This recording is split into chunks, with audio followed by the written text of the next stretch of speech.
Blessings, everybody. Welcome to another edition of Real Talk Cafe, where we're going to show the world the definition of real.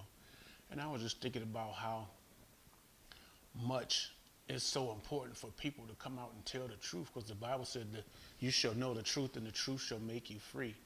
And it's almost like when you're not free, you're bound in some type of way. And so when you don't have the knowledge that you're not free, you really don't have the knowledge and self-awareness to know that you're in a bind or a rut.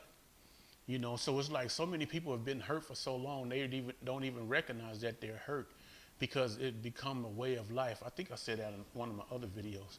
But anyway, whether I said it or not, it still remains to be true. But that's the thing about freedom, just to be free and just go out and enjoy yourself and have a good time and not allow situations and circumstances and surroundings to um, dictate how you feel. Because I used to do that myself. I go in a situation, don't want to sit by nobody that's coughing, and especially right now. But anyway, just an uncomfortable feeling trying to control the atmosphere versus just controlling the thermostat. Whether it's hot or cold, or turning it from being negative to positive. But with that being said, today I just want to share a word real quick about the game of life. And it's like when you don't know how to play the game, you're gonna lose. So that's the thing. We don't have enough people that's putting us up on game because they're not put up on game because most of the people are just taught to think how somebody else want them to think, or how somebody else want them to what somebody else want them to believe. And so I had jotted a few things down. This is different from me because I never really used my phone or notes. But I was just thinking about how when you're doing wrong and you really look at the right way, it seems like the right way don't pay. Especially when you working a job and you busting your behind and you come home 40 hours, you barely just have enough to do what you need to do. But one thing about the game of life, you have to recognize that's God providing provisions for you until you can grow up to the place where you can live in overflow, and that's having more than enough. Because it's like I said, it seems like the right way don't pay, but that's actually the only game that we have to play. Especially if you want to be free and alive, not trying to put no curse on nobody. But I mean, at the end of the day, when you're doing wrong, that's the Be Legit had an old song. It's in the game. Simple as that. When you're doing right, it's in the game to reap a reward. But when you're doing wrong, it's in the game to suffer a consequence. So at this point in my life, like Ice-T said something on one of his songs, I forgot what the name it was, but he said, nowadays if it ain't legal, I don't mess around. For real.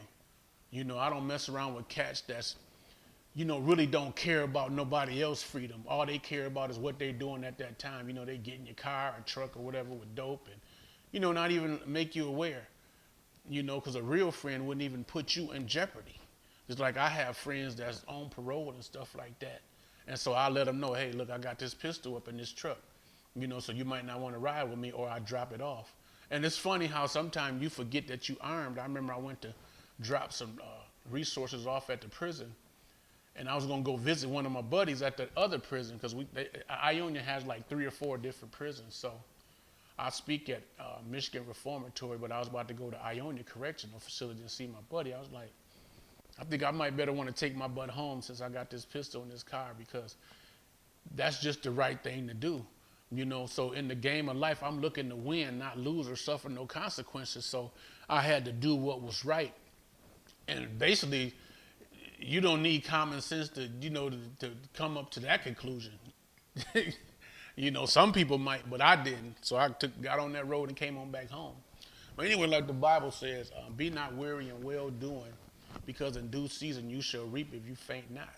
And so in the game of life, once you recognize these things, we win in the end. It's like if you look at the Bible, you start reading it from the middle. It's like, it don't look too good.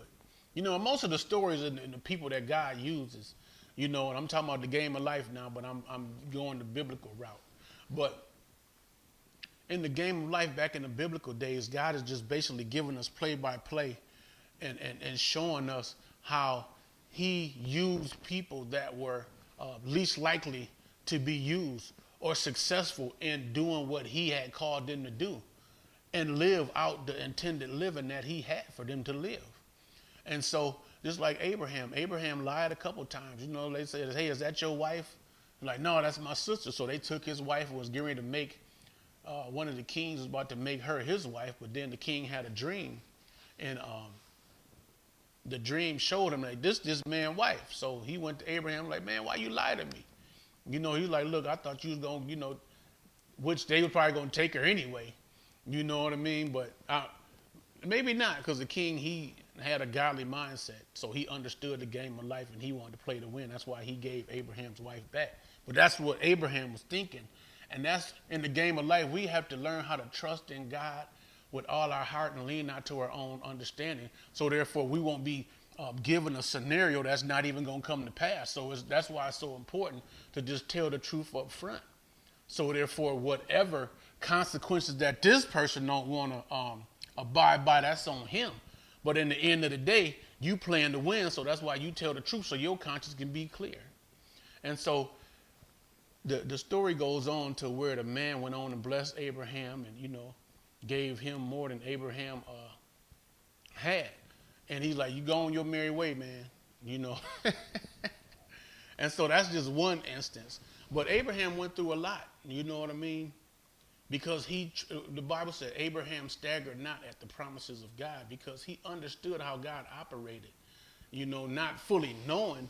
Because at the beginning of the story, God just told Abraham, hey, look, just bust up and just leave your family and everything that's kin to you and everything that's normal to you and familiar to you. So Abraham didn't turn like, well, God, where I'm going to go? He's like, look, I'm going to show you, you know, as you go. So Abraham just followed his lead and went, and God was just, you know, dropping little like what's that on the highway they call them mile markings. He was giving Abraham mile markings from here every now and then to let him know, look, I got you. He's like, look as far as you can look. All that belongs to you. And if you could count the sands on the sea, that's how numerous your what's that word? Your seeds will be. So he was just letting them know your family going to be big, you know, because that's where, you know, the world comes from, out of the seed of Abraham, basically, you know. But with that being said, you know, Abraham went on and was about to kill his son, which God told him, but he trusted God in such a manner to where he went on and, you know, tied Isaac down and got the knife and did what he was going to do. But at the end of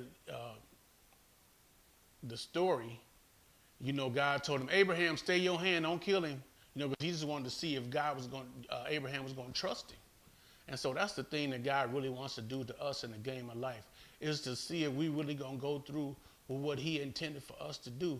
No matter how hard it gets, trust me, I've been through it a couple times. It's almost like God has sat me down like 3 or 4 times and just really, I hate to say stripped me, but, you know, took all the things that I thought was dear to me, like, you know, a good job, you know, making a lot of money, and, you know, just being able to do what I thought I wanted to do. But that's why it's so important to yield to God. So therefore, he could get you to the place where he really wants you to be mentally. So therefore, like the Bible says, seek ye first the kingdom of heaven and all his righteousness, and everything else will be added unto you.